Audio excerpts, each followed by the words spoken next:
അസ്സലാമലൈക്കും. ഞാൻ ചെയ്യുന്ന അച്ചാറും കച്ചവടം കണ്ടോ. അപ്പോൾ അതാ നാരങ്ങ ഞാൻ വെള്ളത്തിലൊന്ന് തിളപ്പിച്ച് ഞാൻ കാക്കിയിട്ട് കട്ട് ചെയ്ത് തുടച്ച് വൃത്തിയാക്കിയിട്ട് കട്ട് ചെയ്തത് കേട്ടോ, നനവൊന്നുമില്ലാതെ. ഇനി നമുക്കിത് ഉപ്പിട്ട് വെക്കാം. ഒരു പാത്രം ഞാൻ ഇവിടെ തുടച്ച് വെച്ചിക്കണേ. അപ്പോൾ ഇതിലേക്ക് നമ്മൾ നാരങ്ങ ഇട്ട് കൊടുക്കാം.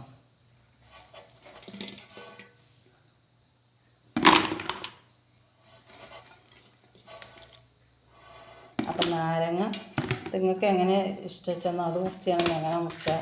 ഇത് 2 തരത്തിലാട്ടോ കട്ട് ചെയ്തിരിക്കുന്നത്. കാക്കതൊരു നാരങ്ങൻ്റെ ഒരു പൊടി 4 പീസാക്കി, ഞാൻ 2 പീസ് അങ്ങനെ. അപ്പം അതാ ഞാൻ നാരങ്ങ തീക്കിട്ട് ഒരു ലെയർ. ഇനി അതിൻ്റെ മുകൾക്ക് കുറച്ച് കല്ലുപ്പാട്ടിട്ട് കൊടുക്കുന്നത് ആവശ്യാനുസരണം കല്ലുപ്പിടാം. അങ്ങനെ കല്ലുപ്പിട്ട് പിന്നെ നമുക്ക് അതിൻ്റെ മുകളിൽ അടുത്ത ലെയർ നാരങ്ങ ഇട്ട് കൊടുക്കാം. മക്കളെ, നാരങ്ങ ഇട്ട് കൊടുക്കാം.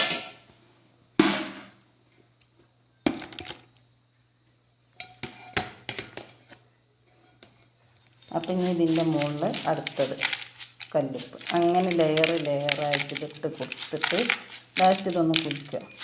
അങ്ങനെ എന്നും കുലുക്കി കൊടുത്തിട്ട് പിന്നെ ഒരാഴ്ച നമ്മൾ ഇതെന്ത് ചെയ്യുക കഴിഞ്ഞിട്ട് നമുക്ക് കാശ്മീരി മുളകാട്ടെ ഞാൻ ചേർക്കൽ, എന്നാലേ അതിൻ്റെ കളറുണ്ടാവുള്ളൂ. പിന്നെ ഓവർ എരിവും ഉണ്ടാവില്ല, ആവശ്യത്തിന് ഗ്രേവിയൊക്കെ ഉണ്ടാവും. പിന്നെ സുർക്കൊക്കെ കുറച്ച് ചേർത്താൽ മതി. പിന്നെ നമുക്ക് നല്ല നീര് വരും. പിന്നെ കുറച്ച് നല്ല എണ്ണയിൽ കായം ഒലിവും കടകൊക്കെ ഇട്ടിട്ടാണ് ഞാൻ ചെയ്യൽ. അപ്പം അത് അങ്ങനെ നാരങ്ങ മുഴുവനും കയ്യോളം നമ്മൾ ഈ ലെയറിൽ തുടർന്നുകൊണ്ടിരിക്കുക. അങ്ങനെ തിന്നിട്ട് കുലുക്കി കൊടുക്കണം കേട്ടോ കുട്ടികളെ, അല്ലെങ്കിൽ പണി കിട്ടും, പൂക്കും.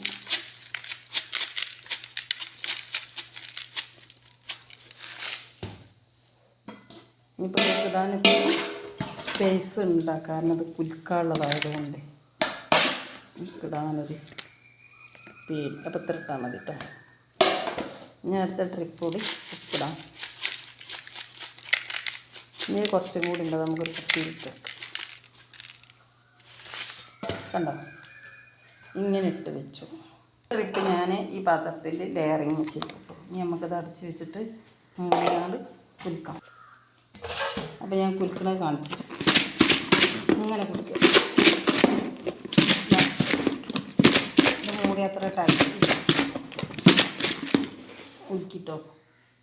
ഇത് എന്നും ഇങ്ങനെ എടുത്ത് കുലുക്കണം കേട്ടോ. അങ്ങനെ ഒരാഴ്ച കഴിഞ്ഞിട്ട് തുറന്ന് നോക്കുമ്പോൾ നേരങ്ങയൊക്കെ സൂപ്പറായിട്ടുണ്ടാവും കേട്ടോ. അലിഞ്ഞ് നീരൊക്കെ വന്ന് സാറായിട്ട്. പിന്നെ നമ്മൾ ഇതിലേക്ക് ഉപ്പൊന്നും ചേർക്കണ്ട കേട്ടോ. പിന്നെ നമ്മൾ മുളക് പൊടിയും കാശ്മീരി മുളകും അച്ചാർ പൊടിയും പിന്നെ നമ്മളെ എന്താണ് പറയുക ഇഞ്ചും വെളുത്തുള്ളിയും കരിവേപ്പിൻ്റെ ഒന്നും ഞാൻ ചേർക്കില്ല. ഉലുവയും കടകും കൂടി വറുത്ത് പൊടിച്ചാണ് അത് ചേർക്കും കേട്ടോ. അങ്ങനെ തന്നെ നല്ല എണ്ണയിൽ പൊടികളൊക്കെ വന്നിട്ട് എണ്ണ ചൂടാക്കിയിട്ട് അതാണ്ട് ഓഫാക്കുക. അതുകൊണ്ട് അതിലേക്ക് ഓഫാക്കിയതിൻ്റെ ശേഷം അതിലേക്ക് നമ്മൾ പൊടികളൊക്കെ ആണ് ചേർത്ത് കൊടുത്തുകാണ്ട് ഈ നാരങ്ങ ഇപ്പം ഒഴിച്ച് നാരങ്ങ ഒഴിച്ചതിന് ശേഷം പിന്നെ വെച്ചൊന്നും വേണ്ട, അങ്ങോട്ട് നല്ലോണം ഇളക്കുക.